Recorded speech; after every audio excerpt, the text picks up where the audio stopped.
Mesdames et messieurs, merci de nous rejoindre pour cette séance de discussion, ce forum d'échange. Ça se discute. Nos deux invités de ce soir sont déjà en plateau. Je vais commencer par Julio Tometti, juriste, analyste politique et gérant du cabinet juriste et associé. Bonsoir. Bonsoir François David Noumou, bonsoir aux téléspectateurs tous qui nous suivent. Julien Kitty, analyste politique.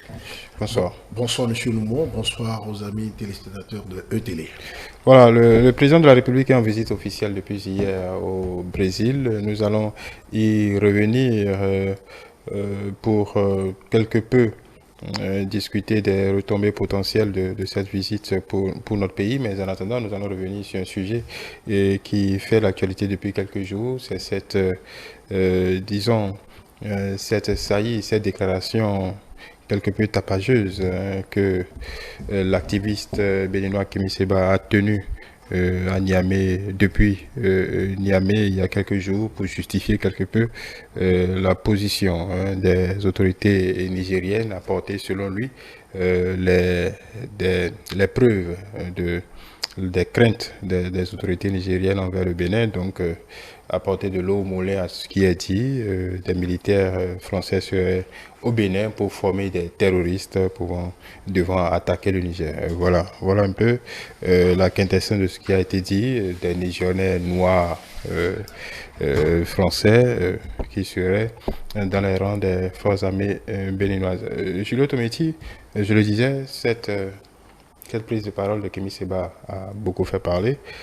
La question aujourd'hui, au-delà même du fond, ça a suscité beaucoup d'émoi, on va dire, ou de commentaires par ici. Doit-on s'en préoccuper? Bien, la question me paraît, comment dire, bien posée. Doit-on s'en préoccuper? On doit sérieusement s'en préoccuper parce qu'en fait, j'ai entendu certains dire, ben bon, Kémy Séba, il est qui, il est quoi, bon, il faut peut-être prendre dans sa plus simple expression ce qu'il a dit. Moi, je dis non. Je dis non, c'est pourquoi j'ai été ravi et je voudrais saluer tous les compatriotes du Nord au Sud qui, très vite, se sont suffisamment prononcés sur la question. Parce que quelles que soient les convictions que nous partageons, quels que soient les combats que nous partageons, nous l'avons dit ici un peu, en fait, la nation, elle est ce que nous avons de plus cher d'une certaine façon. Et quoi qu'on puisse dire, aller se mettre, je ne dirais pas qu'aujourd'hui le Niger soit peut-être, le Niger soit en belligérance avec le Bénin, non. Mais en fait, il y a en fait que les relations sont quelque peu crispées actuellement. Et pour tout Béninois, tout ce qu'on voudrait, c'est, quelles que soient peut-être les fautes et les faux pas qui auraient pu être de part et d'autre, c'est de montrer en fait une certaine solidarité vis-à-vis de sa patrie et que tous ensemble, en fait, dans la concorde, nous recherchons des solutions. Je pense en fait, ce que nous étions en train de dire depuis quelque temps, les autorités politiques aussi l'entendent et je pense qu'ils doivent en tirer le meilleur parti. Mais dans un contexte pareil, aller se mettre, soi-disant que l'on défend une visée panafricaniste pour tenir les propos qui ont été tenus là, ces propos sont extrêmement graves. On doit s'en préoccuper. Les premières personnes qui doivent s'en préoccuper, c'est d'abord en fait le peuple béninois dans son entier. Je ne parle même pas encore des gouvernants. Le peuple béninois parce qu'en vérité, c'est quoi? Le parti Salon, comme je l'ai l'habitude de dire, le parti Salon va partir, mais le Bénin va rester. Et donc, c'est ce que nous faisons du Bénin aujourd'hui. L'image que nous, que nous faisons, que nous donnons au reste du monde du Bénin aujourd'hui, qui va rester. Aujourd'hui, qu'est-ce qu'on pourrait penser si l'on prend en fait quelque peu en fait ces allégations, c'est que quand même, c'est quelque peu. Nous sommes en 2024 et ces faits-là, c'est des faits des années-lumière. En fait, c'est de tristes mémoires qu'on entend de ces gens d'allégations d'une certaine façon. Et donc, aujourd'hui, il faut que véritablement l'intéressé, le compatriote en question, se rende compte en fait qu'il a fait un pas de trop. Un pas de trop qui bute fondamentalement, non pas avec les intérêts des gouvernants, mais avec les intérêts de tout le peuple béninois et du nord au sud. On doit continuer à s'en offusquer. Et j'ai bon espoir que les autorités politico-judiciaires prendront toute la mesure et la responsabilité de la situation pour la gérer au mieux. Parce que nous avons entendu dire certains nombre de choses, et je suis ceux qui considèrent que nul n'est au-dessus de l'État. Et donc, à partir de ce moment-là, les gens n'en ont pas fait aussi grave, d'accord, en termes d'affirmation diffamatoire pour se retrouver là où ils sont, quels que soient en fait les soutiens que les uns et les autres pourraient avoir, ça ne peut pas en fait d'une certaine façon déterminer à aller jusque-là. Et je pense bien en fait en parlant de soutien, aucun pays au monde, je ne peux d'une certaine façon accepter d'une certaine façon la traîtrise, à moins que en fait ces soutiens soient des forces du mal, des forces occultes du mal qui agissent telles que peut-être lui-même d'une certaine façon le prédit. Sinon, si c'est des organisations ou si c'est des personnes sérieuses qui défendent en fait une visée panafricaniste, une idéologie, je pense que tout de suite, quel que soit ce qu'il a comme soutien, on doit pouvoir lui dire non. Ceci, ça ne se dit pas, parce que au-delà de tout, il faut pas, comment dire, traîner dans la boue comme ça ou comment dire, l'image d'un pays. Quel que soit ce que nous disons, le Bénin continue de rester en fait un exemple dans la sous-région et dans le monde. Julien Kiti. Non, je pense que sur la question de Kémy Séba, autant lui-même il a raté l'occasion pour une première fois d'avoir un silence, d'observer un silence qui va être plus retentissant et plus profitable aux deux pays, aux deux peuples qu'il prétend défendre, parce que béninois d'origine, pour le moment, il n'a pas renié la nationalité béninoise, donc béninois d'origine, je suppose qu'il prétend défendre le peuple béninois. Et puis panafricaniste qu'il se dit, il prétend défendre le peuple souverain du Niger également. Alors, il a raté l'occasion d'observer un silence plus profitable, plus retentissant que ce qu'il a dit, parce que le terrain sur lequel, moi, je lui trouvais quelques qualités, c'était quand même sur le plan de la communication, de la recherche et de l'obtention de l'effet de victimisation. Là, je lui trouvais des qualités dedans. Mais quand vous faites une sortie et que vous-même, le retour que vous avez fait, que vous êtes obligé de courir, vous défendre encore comme un beau diable, parce que j'ai vu le live qu'il a eu à faire, après qu'il y a eu un lever il y a eu une levée de bouclier autour de ces déclarations. Que ce soit au Bénin, que ce soit au Niger, beaucoup n'ont pas dit ce qui s'est passé au Niger, à part ce que vous avez vu dans les reportages avec Nathalie Niaps, et ils ont prévu organiser d'autres sorties avec le soutien du ministre nigérien de la jeunesse et des sports. Manifestation que une partie de la jeunesse nigérienne a rejetée. Ça veut dire qu'il n'est pas reçu au Niger comme Messi.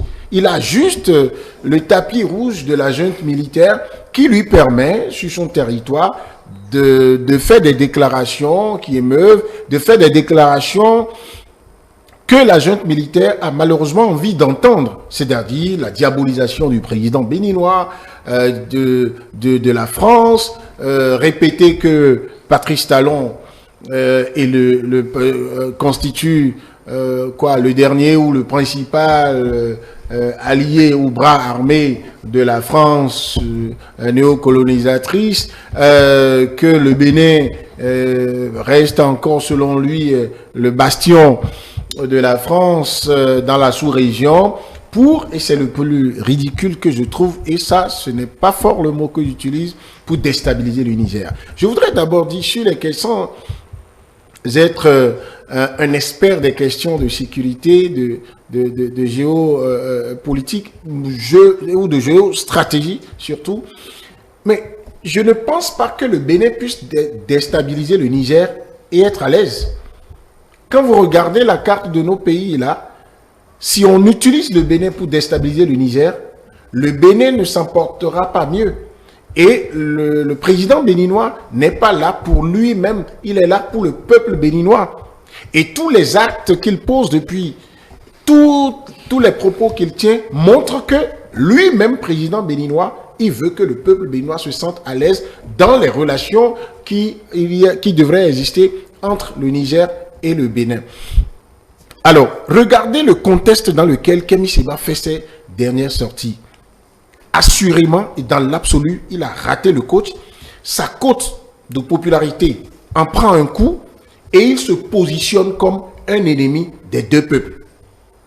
Quand vous écoutez les autorités nigériennes, notamment le Premier ministre, malgré toutes les accusations qu'il porte contre le Bénin, en citant, je pense qu'il a à l'occasion appris la géographie du Bénin, pour citer quelques localités du nord Bénin, pour dire, ben voilà, il y a des bases qui sont là pour former des terroristes engagés dans la perspective de la déstabilisation du Niger. D'abord, un pays qui est en proie au terrorisme lui-même va abriter des bases pour former des terroristes pour aller détruire un autre pays. Les terroristes entre griffes qui tuent ses propres soldats. Bon, d'accord. Donc ça, pour un enfant de la classe de CE1, quand vous lui expliquez ça, il va vous dire que ça manque de logique. Ensuite, quand vous écoutez le Premier ministre nigérien, il a tout le temps appelé le peuple béninois le peuple frère du Bénin. Lui aussi a exprimé au nom de la République du Niger la préoccupation que les peuples des deux pays puissent avoir la facilité de faire les échanges et de vivre, d'avoir un bien-être socio-économique. Ça veut dire que lorsque les dirigeants ne s'entendent pas, les dirigeants des deux pays reconnaissent au moins dans leurs propos que les deux peuples en souffrent. Le peuple béninois aussi, il est évident, et le président béninois a eu l'honnêteté intellectuelle de le reconnaître pour dire, mais le Niger et le Bénin ont besoin de collaborer. On a besoin l'un de l'autre. Le peuple béninois aussi en pâtit. Alors, quel est le peuple que Kémy Séba veut défendre? Pendant que les dirigeants béninois ont posé des actes de bonne foi qui prouvent leur bonne foi, et que les dirigeants nigériens ont continué à garder leurs frontières fermées, au point de pousser le président béninois dans l'obligation, la triste obligation, de devoir mettre un break pour dire « je prends une mesure conservatoire par rapport au transport du pétrole nigérien par le Bénin ». Et encore, lorsque il y a eu des interventions, lorsque les lions semblaient bouger du côté de Niamey également, parce qu'on a pu entendre que la partie nigérienne a accepté quand même qu'il y ait des rencontres en perspective pour discuter des conditions de retour de la paix. Ça veut dire qu'il y a un effort qui se fait. Le degré de radicalisation au niveau du Niger n'est plus le même. Au Bénin, on a montré toute la bonne volonté d'aller vers le dégel. Mais lorsque vous êtes Kémy Séba, vous dites, vous êtes activiste, vous défendez les deux peuples. Et que votre intervention vise à dire, ah non, ne faites jamais confiance aux Béninois. Continuez à garder, il a été clair là-dessus, continuez à garder la frontière Bénin-Niger hermétiquement fermée du côté du Niger, parce que pour lui, il faut continuer de dire que la France veut utiliser le Bénin pour attaquer le Niger. Et quand il a fini de dire ça, quelle est la plus-value pour les deux peuples? Est-ce que Kémy Séba n'est pas venu mettre de l'huile sur le feu? Est-ce que Kémy Séba n'est pas venu troubler le débat diplomatique qui se mène entre deux pays? Alors, qu'est-ce qu'il y a lieu de faire? Je trouve que ce monsieur, il faut pour une fois que les gens cessent de dire ben voilà, c'est trop lui donner de la valeur que de s'intéresser à ce qu'il dit. Non, ça personne ne me dit rien. Il est un citoyen du monde. Il peut faire tout ce que je peux me lever aujourd'hui et créer une organisation et dire je défends le panafricanisme. Mais que ce soit au Bénin, que ce soit au Niger, lorsque j'appelle le nom d'un pays, lorsque j'appelle le nom d'un chef d'État, qui n'est pas qu'une personne, c'est une personnalité, c'est une institution qui appartient à tout le Bénin. Lorsque je parle de la sécurité d'État de cette façon, quand même, il faut que tout au moins la justice puisse m'appeler pour donner la preuve de mes allégations. Nous tous, on a quand même des notions basiques, tout au moins basiques, en droit. Lorsque vous êtes interpellé dans un commissariat, devant un tribunal, est-ce que ça signifie que vous êtes coupable? Est-ce que ça signifie qu'on vous en veut réellement? Mais on a estimé qu'il y a des signes que vous pourriez être en conflit avec la loi à partir de vos propos, de vos actes. Quand vous apportez la preuve de vos allégations, si le juge se rend compte que vous avez donné la preuve qu'il y a des bases militaires au Bénin ou des légionnaires français de peau noire au Bénin qui ont pour mission, pour vocation de préparer des terroristes pour aller déstabiliser le Niger, eh bien, Kémy Séba sera relâché. Il sera établi que ce sont les autorités béninoises qui sont en train donc de faire un double jeu ou un jeu sale sur le dos du peuple pour déstabiliser le peuple frère nigérien. Et Urgence panafricaniste, je crois que c'est comme ça que son organisation s'appelle, va avoir sa cote plus grande. Mais de quoi a-t-il peur? Pourquoi lui, il doit venir se permettre dans les lives pour dire au président béninois s'il ose l'interpeller, encore que ce n'est pas lui, le président de la République, qui le ferait directement, il est en train de parler à la justice béninoise indirectement. Pourquoi il doit dire, si on ose l'interpeller, on verra ce qui va se passer? Ça veut dire qu'un individu comme lui remet en cause l'État béninois, remet en cause la justice béninoise et se dit, je suis intouchable. Mais je finis en disant que ceux qui, acteurs politiques, de la société civile ou de n'importe quel bord se permettent de dire que tout compte fait, les agissements et même les ratés aussi graves de Kémy Séba servent de tremplin pour eux ou de terreau fertile pour peindre en noir le régime en place au Bénin et dans l'illusion de le déstabiliser, se font du mal, comme il a dit tout à l'heure.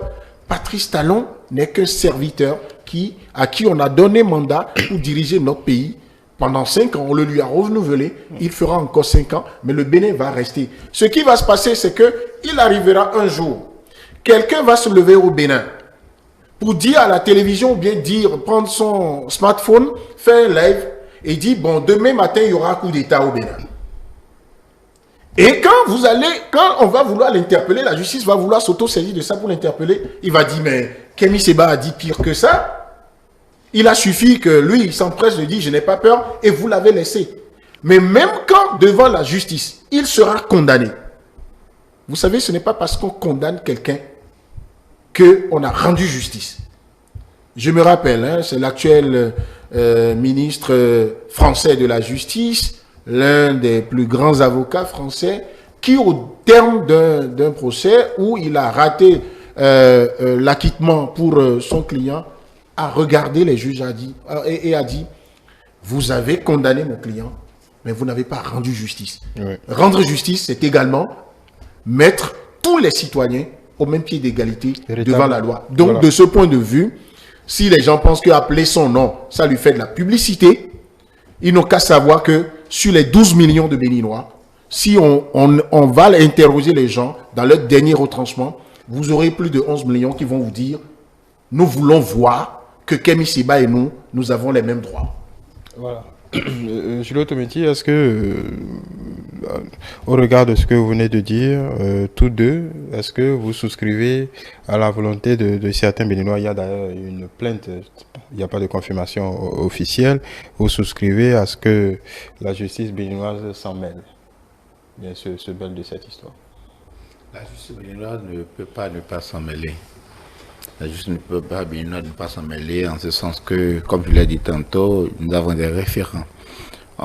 Certaines personnes n'ont pas été jusque-là à ce niveau pour se voir interpeller et répondre de leurs actes. Nous convenons tous aujourd'hui ici, en fait, que les propos tenus par le compatriote sont d'une extrême gravité et qui doit, comme je disais tantôt, qui doit interpeller, en fait, les acteurs judiciaires. Ça, c'est indéniable.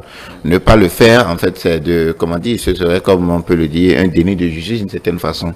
Et ça laissera, en fait, des précédents extrêmement dans le même temps, d'aucuns disent qu'il faut ne pas tailler d'importance à cela, parce qu'on n'a pas affaire à Kémy Séba, on a affaire plutôt aux autorités nigériennes. Non, on a affaire aux autorités nigériennes. Et ça, c'est un autre. Puisque vous l'auriez constaté, moi, je ne fais pas ce débat-là aujourd'hui. Je fais ce débat-là de compatriotes béninois qui se dit panafricaniste. Et ça ne participe pas du même dossier. Et qui d'ailleurs, en fait, je dis, quand nous allons plus loin, en fait, ces individus-là travestissent en fait même l'idée du panafricanisme d'une certaine façon. Parce que le panafricanisme promeut en fait l'indépendance, la cohésion, la culture en fait des peuples africains. En fait, quand il y a, comment dire, un certain rapprochement d'une certaine façon. Les Kwame Nkrumah n'ont pas fait en fait le panafricanisme, les pères fondateurs en fait du panafricanisme, ce n'était pas comme ça. Leur visée, c'était d'élargir en fait davantage les peuples pour que, comme nous le disions, en nous fondant sur les instruments d'intégration, pour que, comme le débat était venu, par exemple, que nous ayons peut-être une Union africaine des peuples d'une certaine façon. À partir de ce moment-là, lorsque vous êtes panafricaniste, en fait, c'est deux choses. C'est lorsqu'il y a une dissension comme ça, c'est de voir quels sont. On a vu beaucoup d'intellectuels réfléchir, hein, il y a beaucoup de propositions, beaucoup de chercheurs qui ont fait, en fait, des propositions de part et d'autre, qui ont relevé, en fait, les erreurs ou les faux pas diplomatiques et aujourd'hui les perspectives d'une certaine façon. Donc, en fait, le sujet ne manque pas de réflexion. L'autre chose, lorsqu'on se dit panafricanisme, est-ce que c'est dans la perspective de détruire ce qui est pour peut-être asseoir ce que l'on conçoit? Je pense, et on doit se mettre dans cette visée-là pour dire en fait aux supposés partisans ou bien ceux qui se retrouvent un peu dans la philosophie ou bien dans les idées de ces individus, permettez-moi de le dire comme ça, qu'en vérité, lorsqu'on prône des idées panafricanistes, on travaille, on construit un projet politique autour. On fait en sorte que, en fait, ce projet-là embrase le plus grand nombre. Mais aujourd'hui, quand vous suivez les discours, ce sont de part et d'autre, ce sont les discours destructeurs.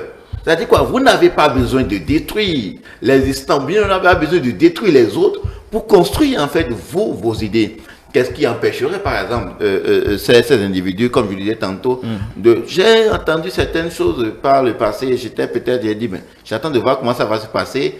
Ces individus certains prétendent que oui, aujourd'hui, ils sont les seuls sauveurs pour, par exemple, en parlant de renouvellement de la classe politique. J'attends, en fait, que ces personnes-là, posent des projets politiques d'une certaine façon. C'est-à-dire, soit dans la construction, et non, soit dans la destruction. Parce que vous savez ce qui s'est passé. L'incursion de ces individus-là dans la tension Bénin-Niger, c'est comme un acteur politique, communicateur le dit souvent, ce sont des opportuno-profito-situationnistes. C'est-à-dire, quand ça s'est passé, la brouille s'est passée, ils ont cherché rapidement le canal pour se rapprocher des autorités nigériennes. Je pense que c'était en octobre-novembre 2023. Pour se créer en fait le circuit, en fait, parce qu'on le dit en clair, en fait clairement à nos compatriotes, c'est en fait une manne. C'est-à-dire chaque fois quand il y a dissension, chaque fois quand il y a problème, chaque fois quand on a un objectif en fait pour détruire X ou Y, on s'agroupe en même temps avec de la question. Donc, qu'est-ce qu'ils ont fait? Ils sont rentrés en fait dans le circuit nigérien, les autres étant en quête de soutien massif en ce moment-là, de part et d'autre, les ont ouvert la porte. Donc aujourd'hui, ce n'est pas qu'ils ont tapé rouge. Je me dis même en fait, et c'est pourquoi en fait, moi je n'étais jamais d'accord pour cette forme de prise de pouvoir. C'est peut-être une certaine forme de naïveté qui amène aujourd'hui les autorités nigériennes et plus encore un ministre d'accord de la République, quelqu'un d'autre pouvait même jouer ce rôle-là, en fait, de s'acoquiner avec ces individus pour porter de tels discours. Nous sommes là, l'histoire finira par rattraper les uns et les autres. Mais comme vous l'avez dit, pour revenir à votre question, je pense que nous devons prendre la question extrêmement au sérieux, d'une certaine façon, et que la page judiciaire ne peut pas ne pas s'intéresser. Comme vous l'avez dit, un groupe de Béninois, de jeunes Béninois se sont sentis interpellés, d'accord, on sait les juridictions, mais aussi ici, la meilleure personne pour le faire, pour que ça puisse ne pas avoir de risque de prospérer, c'est le ministère public. Le parquet doit te sentir interpellé et que l'individu, rien que pour répondre de ces actes, doit pouvoir venir justifier en quoi et comment les légionnaires noirs sont en Afrique. Parce que quand on dit légionnaires noirs, vous savez, là où c'est grave, c'est quoi? Aujourd'hui, c'est quoi? Toutes nos forces armées et de sécurité sont devenus légionnaires. Parce qu'on dit légionnaires noirs, c'est que tous ceux qui sont d'abord militaires ou forces armées, parce que on ne peut pas savoir, d'accord, François Xavier Noumon, si vous êtes militaire, on ne peut pas savoir si vous êtes des forces régulières ou bien si vous êtes légionnaire. Parce qu'on dit légionnaire noir, ça veut dire, c'est pour dire quoi? Tout le monde, d'une certaine façon, nos forces de sécurité, de défense et de sécurité, sont tous en fait devenus en fait des légionnaires. C'est comme si en fait le Bénin aujourd'hui a des étrangers noirs formés pour la cause d'une autre nation pour déstabiliser. Ça dit quoi? Le Bénin n'a plus de projet politique, le Bénin n'a plus de stratégie militaire pour sa propre défense.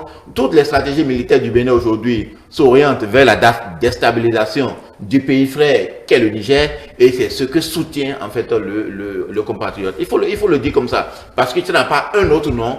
Je pense, et ce qui est, quand je parle de naïveté des autorités nigériennes, c'est quoi? C'est comme si, vous avez bien entendu ce que le Premier ministre nigérien a dit. C'est comme si aujourd'hui, c'est-à-dire les États n'ont pas les circuits d'information formels, n'ont pas des éléments ou des outils pour avoir la bonne information, et c'est leur compatriote Kemi Seba qui va leur apporter l'information en fait. C'est-à-dire qu'eux disent qu'il y a des bases militaires au nord, dans certaines régions du nord du Bénin, dont l'objectif est devenu peut-être déstabiliser le Niger. Mais notre compatriote dit non, que ce n'est pas ça. Ce qui est, c'est que ce n'est pas les bases militaires, mais ce sont les légionnaires noirs qui sont là. Donc ce sont eux qui ont été apportés, en fait, l'individu, comme M. Ba peut-être avec tout sa clique, qui a été apporté l'information aux autorités nigériennes de ce que se passe au Bénin, comme quoi un individu a plus en fait d'outils pour recueillir l'information qu'un État dans cette situation, qui a des milliers de kilomètres avec le Bénin. Je pense qu'en fait, comme je le dirais pour conclure, il y a lieu de prendre cela très, très au sérieux pour que plus jamais, excusez-moi, cela, comment dire, n'ébranle pas ou bien ne suscite pas en fait d'autres réactions comme telles. Je vous pose la même question, est-ce qu'il ne faut pas laisser, on va dire, je dirais pas laisser passer, est-ce qu'il faut donner de l'importance à cette prise de position de Kemi Seba? Est-ce qu'on n'a pas d'autres chats plus sérieux à fouetter? On a deux choses. Moi, ce qui me... Est-ce que, bon, une fois que le chef de l'État a passé le message qu'il a passé aux autorités nigériennes, il peut s'en tenir là à voir ce que les... D'accord. Oui. Alors, donc, quand on dit comme ça, moi, j'ai coutume de rappeler que chacun peut avoir sa vérité, chacun peut se permettre même de dire ce qu'il veut, de faire ce qu'il veut. C'est ça le principe de la démocratie. Mais le deuxième point que nous n'avons pas suffisamment appliqué, c'est que quand la démocratie vous permet de dire ou de faire ce que vous voulez, bon, la démocratie vous impose même la démocratie, on ne peut pas faire ce qu'on veut. Non, attendez, je vais finir. Oui. La démocratie vous permet de dire, de faire ce que vous voulez, mais la démocratie vous oblige à subir, à accepter, volontiers subir les conséquences positives ou négatives des propos, des actes que vous posez. Et qu'est-ce qui permet de qualifier les actes que vous avez posés? C'est les tests. C'est pourquoi un État se dote de tests. À partir du moment où, face aux agissements d'un des citoyens, que la Constitution de notre pays a érigé en être égaux devant la loi, eh bien, lorsque face à ça, vous estimez que, à s'en préoccuper, on lui ferait de la publicité gratuite, à s'en préoccuper, on se serait mis en position de gens qui s'intéressent à des choses de peu d'importance. C'est une manière de dire nos lois sont des choses de peu d'importance. Ça veut dire que un État, à un temps, je vais peut-être vous faire sourire, à un temps pour que le chef de l'État dise ben, je dois aller au Brésil parce que je dois aller signer des accords, c'est important, n'est-ce pas? Donc, il faut que toute la République s'arrête. Si pendant que le chef de l'État fait sa visite, si pendant que le ministre des Finances est en train de signer des accords de prêt, si pendant que le Parlement est en train de faire son travail, moi je choisis de violer toutes les lois de la République, puisque je suis insignifiant, puisqu'on a d'autres chats à fouetter, on me laisse. Alors que le simple fait que je me permette de violer une loi, je suis en train de piétiner les droits des autres. Parce que tant et tant de Béninois craignent que la tension ne monte davantage d'un cran ou que la crise ne s'aggrave entre le Bénin et le Niger. Vous savez ce qui se passe là? Utilisons les mots qu'il faut. Si on ne règle pas ça diplomatiquement, si on laisse des accusations graves continuer à se faire, mais le Niger dit, le Premier ministre a été clair, ce n'est que pour des questions sécuritaires que nous avons maintenu notre frontière fermée.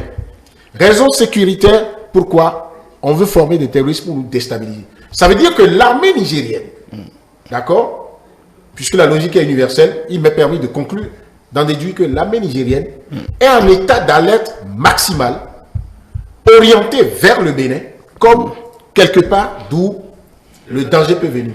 Oui, alors, en même temps, l'armée nigérienne a aussi d'autres chats à fouetter. Hein. Quand on n'arrive pas à sécuriser son propre territoire, c'est pas aller faire la guerre ailleurs qui. Non, mais attendez, est-ce que vous savez qu'en stratégie de guerre, quelqu'un qui estime que vous voulez l'attaquer, qui estime qu'il a des éléments probants qui lui permettent de savoir que vous voulez l'attaquer, ça peut relever de sa stratégie que de dire d'anticiper pour vous attaquer. Oui, mais la question demeure la même. Si cette armée n'arrive déjà pas à faire face aux terroristes auxquels elle fait face régulièrement, comment pourrait-il faire face à d'autres terroristes formés pour l'attaquer? Maintenant, je peux vous dire, la guerre contre le terrorisme, c'est aussi une guerre de communication. Le Niger peut choisir, pendant qu'il est en difficulté dans de vastes zones de son territoire face à des terroristes professionnels, eux reconnus comme tels mondialement, peut choisir de s'intéresser à des pseudo-terroristes pour dire je suis en train de lutter contre le terrorisme. Et ça peut être nécessaire pour de la manipulation de l'opinion en communication politique.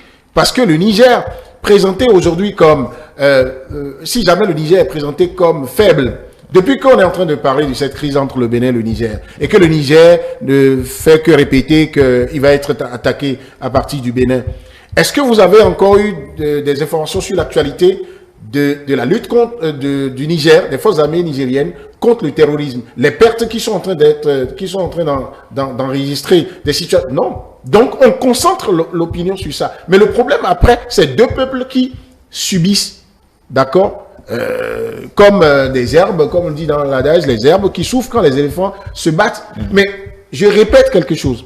Quiconque pose un acte qui ne concourt pas à amener le Bénin de 12 millions de Béninois, avec Patrice Talon à leur tête, et le Niger avec Chani à leur tête, à s'entendre, est forcément ennemi des deux peuples. Puisque quand tous les discours actuellement, même entre antagonistes, font la différence entre les dirigeants et le peuple. Et Kémy Séba lui-même, qu'est-ce qu'il dit? Il dit mais que Patrice Talon a pris le peuple béninois en otage. Ça veut dire qu'il aime bien le peuple béninois, non?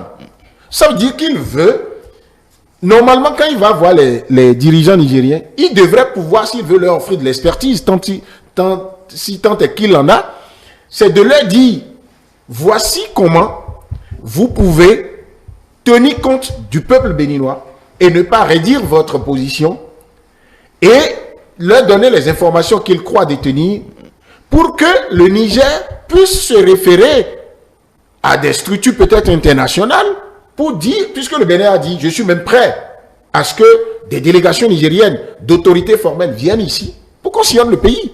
C'est pas facile quand même de faire disparaître des camps de formation de légionnaires de cette façon, ou bien bon, je ne veux pas les appeler terroristes, c'est parce que ce qui est en train d'être dit là, que le Premier ministre dise, Nigériens disent que ici Tourou, ici d'autres localités, j'ai dit bien, j'ai compris que d'ailleurs ces cours de géographie là, il les avait pas appris, on venait de le lui dire. Maintenant, comment on peut dire ça pour dire c'est la preuve que on est en train de former des gens? Un État sérieux.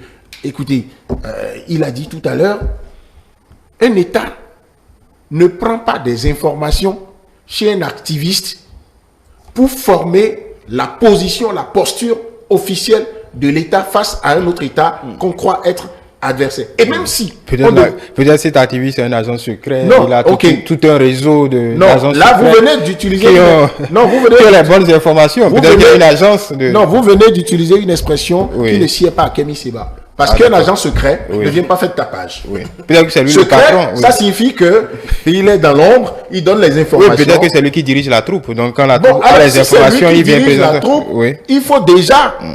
qu'ils disent officiellement qu'il n'est plus béninois. Parce que les tests ne permettent pas qu'un béninois, d'accord, qui a encore la nationalité béninoise, aille diriger des troupes nigériennes qui ont dans leur tête que l'armée béninoise, comme il a dit, toute l'armée béninoise n'a plus rien à faire et ne pense qu'à former des terroristes pour aller déstabiliser le Niger. Le Niger, où vous avez des peuples au niveau des frontières qui parlent les mêmes langues, Ça veut dire que vous avez des Béninois qui sont regardés. Moi, je connais des Béninois qui parlent les langues du Niger et qui ressemblent à s'y méprendre à des Nigériens qui s'habillent comme eux, ont les mêmes habitudes.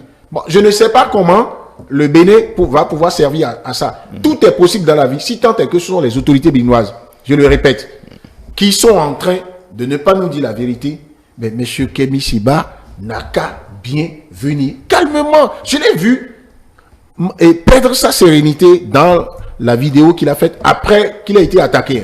C'est-à-dire, il était pas, il dit, ah, mais pourquoi on va dire que ce qu'il dit n'est pas vrai? Est-ce que oui ou non? Est-ce qu'il n'y a pas des légionnaires? Mais c'est qui? À qui il dit le oui ou non là? Est-ce que c'est une affaire? Ça se joue sur le terrain de oui ou non? Maintenant, Kémy Séba, pour ceux qui n'ont pas compris, quand quelqu'un se permet de démontrer que lui ne peut se sentir à l'aise que dans un no man's land, c'est-à-dire qu'un état de non-droit qui n'appartient à personne, Kémy Séba n'est pas capable de vivre dans ces projets-là, de vivre dans un état qui a des lois.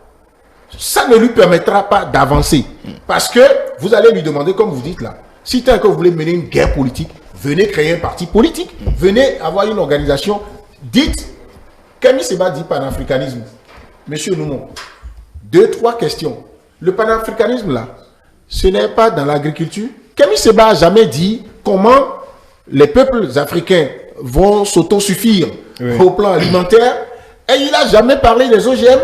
Est-ce que Kémy Séba a jamais dit, bon, alors moi, je suis panafricaniste, au lieu qu'on soit toujours en train de prendre le riz malaisien, j'ai la solution magique pour qu'on développe la vallée de Lomé. Oui, bon, il y a tout ça. Il est avec beaucoup de grands du monde, comme il sait le montrer, mais qui l'apporte? C'est ça le vrai panafricanisme. Lui, il a choisi son segment. Hein. Voilà. Ça, c'est beaucoup de Bon, segments. et rarement, à un moment, Kémy Séba, il met du Abada Atchoké sur costume pour montrer qu'il a parlé fond un jour au début d'une vidéo. Mais bon, j'en ai ri et c'est mon garçon de 6 ans qui m'a dit quelle langue il est en train de parler. Donc le panafricanisme, c'est aussi la lutte contre l'acculturation. C'est des terrains sur lesquels on veut bien. Il a choisi son segment. Il a choisi son segment.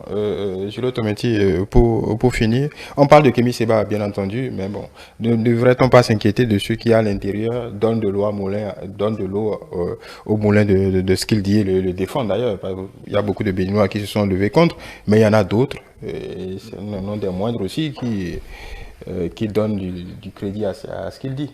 Non, vous ne verrez personne ou une organisation sérieuse, d'accord, donner caution à ce que le compatriote Kémy Séba a argué. Vous ne verrez pas. Vous verrez en fait des gens, comme nous le disions la dernière fois, qui n'arrivent pas à faire la différence entre leur ressenti, d'accord, et une situation d'ordre public et qui se pose. En fait, on fait un mélange du genre. Et tant parce que Kémy Séba a fait telle affirmation, cela dessert qui? Cela dessert le Bénin. Le Bénin est dirigé par qui? Le Bénin est dirigé par Patrice Talon. Moi, je n'étais pas trop d'accord avec la gouvernance et donc j'en profite pour en fait donner, en fait, comme l'avait dit, donner du lot au moulin à tout le mal que je pensais en fait de la gouvernance et de comment en fait le Bénin gère depuis en fait cette crise-là. Sinon, au-delà de ça, vous ne verrez, vous savez, les gens, même à un moment donné, semblaient le lier à une organisation, à un parti politique qui s'est très vite, qui habilement s'est très vite démarqué pour dire, ah non, nous, on n'est pas dans ça, parce qu'en vérité, il n'y a rien de sérieux, vous l'avez dit tantôt, quand vous voyez un peu le parcours, quoi qu'on puisse dire, c'est un individu, il ne peut pas rester dans un État organisé. Vous avez vu le cas dans plusieurs États, en France, quel que soit ce qu'on peut dire, au Sénégal, un peu partout. En fait, excusez-moi, c'est, comment dire, foutre le bordel d'une certaine façon et aller dans un État pour, en fait, arrêter de dire, chaque fois que l'on m'interpelle sur mes agissements dans tel ou tel pays, c'est que ces gens-là, il faut travailler à les détruire, ils ne sont pas panafricanistes, ils sont à la sorte de l'impérialisme, ils sont à la sorte du français. En fait, c'est ça. Parce qu'on n'a pas voulu se mettre dans les rangs. On n'a pas voulu respecter les règles établies. Maintenant, comment vous n'arrivez pas à respecter les règles établies et vous voulez peut-être implémenter en fait une philosophie, une idéologie qui a plein de valeurs, je continue de le dire. Le panafricanisme, c'est la cohésion, c'est aussi la cohésion des peuples africains. Est-ce que ces agissements participent de cette cohésion-là? Je pense que en fait, c'est, comme je le disais tantôt, si l'on veut être sérieux, on doit se rendre compte que aucune personne sérieuse ne peut donner caution. Bon, peut-être que c'est pas les peuples ne sont pas dans son viseur. Maintenant, comme les autorités nigériennes, peut-être qu'il a envie de régler un compte avec, ou des comptes avec Patrice Talon. En réalité, on peut l'interpréter aussi. Peut-être, en parlant des peuples, peut-être que c'est l'opposition à Patrice Talon qui se joue aussi à Niamey. Non, c'est pour dire, en fait, quand je dis ça, quand le faire rapporter à Patrice Talon en cette matière, c'est bon, quelqu'un de sans importance. Quand je dis tout à l'heure qu'il faut prendre ça très au sérieux, ce n'est pas que les structures gouvernementales s'en mêlent. Le porte-parole du gouvernement a fait un point de presse et c'est fini. Ouais. On n'a plus rien à faire. La part judiciaire, au moment opportun ou dans les coulisses, c'est ce qu'il y a à faire. Mais nous allons continuer à en parler pour que, en fait, l'opinion, c'est-à-dire qu'on n'embrouille pas l'opinion par rapport à ces questions. Parce que vous savez, dans cette matière, les gens aiment beaucoup plus le sensationnel. Les gens sont beaucoup apportés par le sensationnel d'une certaine façon. Là où ça crie fort, là où ça jazz fort d'une certaine façon, ça marche. Donc, nous allons continuer à parler. Et le drame, c'est que beaucoup ne savent pas ce qu'on appelle un légionnaire. ça ne doit pas participer à une préoccupation du gouvernement. C'est en cela que je dis, en cela, Kémy Séba n'a aucun problème à régler avec Patrice Talon. Il n'est pas dans l'agenda de Patrice Talon. Et donc, par rapport à ça, ils n'ont pas, en fait, au plus haut sommet de l'État, ils n'ont pas à s'en préoccuper. C'est une question qui peut conditionner l'opinion publique. C'est pourquoi nous devons continuer à en parler pour dire et continuer à dire que ça ne doit jamais avoir lieu. Et aujourd'hui, quoi qu'on puisse dire, je pense qu'en fait, lui doit se rendre compte que, au-delà de tout ce qu'on lui connaissait et tout, il a perdu du crédit. Il a fondamentalement, en fait, peut-être il peut en gagner ailleurs d'une certaine façon, je ne sais pas, mais il a perdu du crédit au sein de ses compatriotes parce que les gens raisonnables doivent savoir que j'ai lu beaucoup de personnes qui disent, mais moi je suivais Kémy Séba, ces idées, vraiment il y a beaucoup de ces idées que je partage, mais là où il va là, non, on ne peut pas parce que au-delà de tout, ce que nous avons de plus cher c'est le Bénin et nul n'acceptera que l'on vende de cette manière, que l'on vilipende, que l'on diffame de cette manière tout un pays. C'est pas Patrice Talon, c'est pas une grecque, c'est du Bénin qu'il s'agit. Il n'y a pas de ce moment-là. Nous devons en fait, comme un lever de bouclier, nous lever pour dire non, quand bien même ça ne doit pas être une préoccupation en fait de gouvernance, parce qu'en matière de gouvernance, comparé, excusez-moi, Kémy Séba n'est rien, il n'est dans aucun agenda de Patrice Talon. Pour finir sur cette question. Non, moi je demande simplement à ce que les gens respectent notre envie, notre passion d'en parler. C'est comme quand moi je dirais quelque chose qui remettrait en cause, qui choquerait la fibre patriotique de beaucoup de Béninois. Kémy Séba sera autorisé à en parler, qu'on m'autorise à en parler. Après, si les gens pensent que je lui donne la valeur, que moi dans ma tête, Kémy Séba, depuis que je le connais, sa position dans ma tête n'a pas changé. Les qualités que je lui connais, personne alors ne m'empêcherait d'en parler si je veux faire un débat sur les compétences qu'il a et que beaucoup d'autres jeunes n'ont pas. Mais pour la lutte qu'il mène, pour les États, puis si c'est au nom des peuples qu'il mène ces luttes, chaque fois qu'il pose un acte qui joue contre les intérêts du peuple, parce que s'il y a un seul Béninois, et ça, c'est sur ça seulement que moi je défie quiconque de venir me démontrer que l'acte posé, les dernières sorties de Kémy Séba, profite au peuple béninois, au peuple nigérien ou à un quelconque peuple africain. À partir de ce moment, je dis, oui, on peut commettre des erreurs. Kémy Séba a l'art de ne pas reconnaître ses erreurs. Et je connais cette stratégie. C'est d'ailleurs pourquoi c'est pas aussi facile de l'interpeller, parce qu'on voit les conséquences après. Donc ce n'est pas à lui, mais on donne de l'importance. Et comme vous avez dit, on est dans un pays organisé. Puisque ça prend de l'ampleur, le porte-parole du gouvernement a parlé au nom du gouvernement. L'appareil judiciaire a son temps, son calendrier, son emploi du temps. Et a parlé, a traité la question avec un peu d'ironie. Non, mais écoutez, l'appareil judiciaire a son calendrier. Oui. Un juge, c'est pas ce que je dis ici qui le tient. Ce que je veux dire, c'est que ça veut dire même qu'au niveau du gouvernement, c'est pas forcément un sujet. Très bien, c'est pas un sujet, mais je pense que peut-être dans les circonstances qu'il faut, quand ces circonstances seront réunies, il pourra s'expliquer. Peut-être qu'il s'en sortirait, parce que, comme on le dit en droit, j'en aurais fini, lorsque vous n'êtes pas d'accord avec les propos tenus par quelqu'un, vous pensez simplement que c'est en conflit avec les dispositions légales. Même quand il est interpellé, il bénéficie, il est il bénéficie de la présomption d'innocence. La présomption d'innocence, au même titre que pèse sur lui la présomption de culpabilité. Bon, non, ça n'existe pas. La présomption de culpabilité, ça n'existe pas.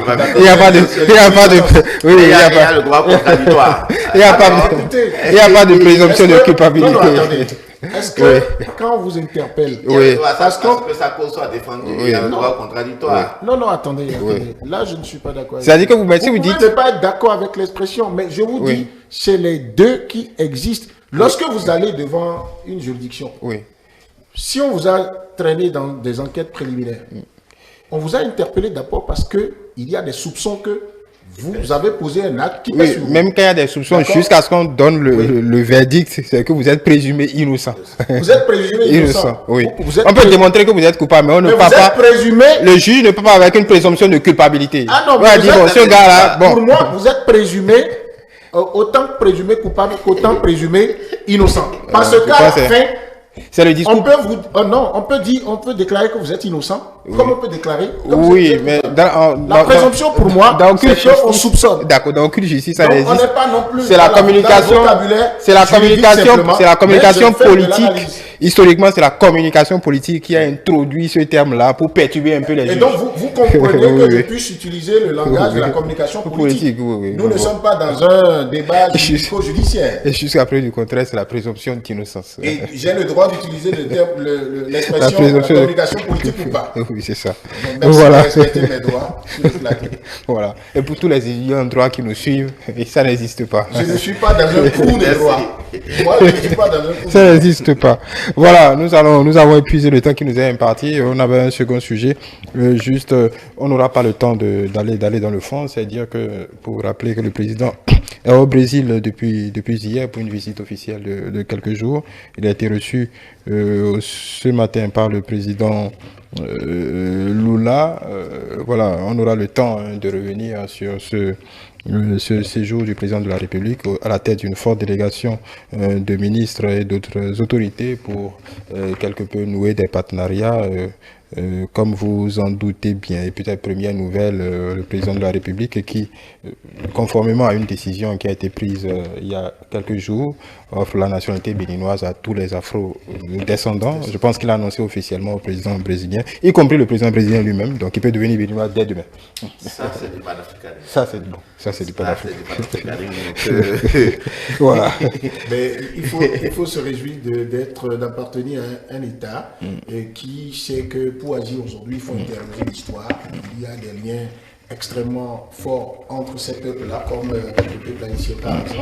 Et donc, le chef de l'État, Patrice Talon, depuis le début, dans d'autres actes, a montré que il tient à cela. C'est quand même impressionnant, hein, si on aura de la place pour tout cela. Ça veut dire que tous les Blacks américains, tous les afro-descendants. Non, ils n'ont pas vocation. C'est une boutade, mais bon. Ils n'ont pas vocation non plus à laisser leur habitation, les entreprises.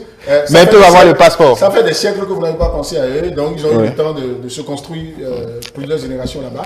Mais c'est beaucoup potentiellement, ça peut être c'est beaucoup plus au plan symbolique, symbolique et de la mémoire. De la mémoire, et ça va avoir des retombées économique pour la suite dans les années à venir, parce qu'ils peuvent avoir ce sentiment, ce devoir vis-à-vis du Bénin, et pourquoi pas retrouver le trace. Voilà. On n'est pas allé vers eux parce qu'ils sont nécessiteux. Non, exactement. Parce qu'ils vont retrouver leur terre. Et cette sensation-là, on en a besoin, même quand on a tout gagné dans sa vie. Voilà, merci Jules-Léandre Kitty, analyste politique, et accessoirement... je vais me garder d'aller plus loin. On va le trouver. Julio Tometti, juriste, analyste politique et gérant du cabinet juriste et associé avec vous. Nous sommes revenus sur cette prise de parole de Kémy Séba qui a fait beaucoup parler, qui continue de faire parler. Merci d'avoir partagé vos avis sur la question. Le débat se poursuit très certainement sur nos antennes. Mesdames et messieurs, en attendant, merci de nous avoir suivis. Vous pouvez retrouver nos échanges sur notre chaîne YouTube Télé Bénin, notre site internet du même nom, notre page Facebook ETélé en direct, notre compte X ETélé Live, et continuez par nous suivre via notre application ETélé Bénin. ETélé avec vous, pour vous.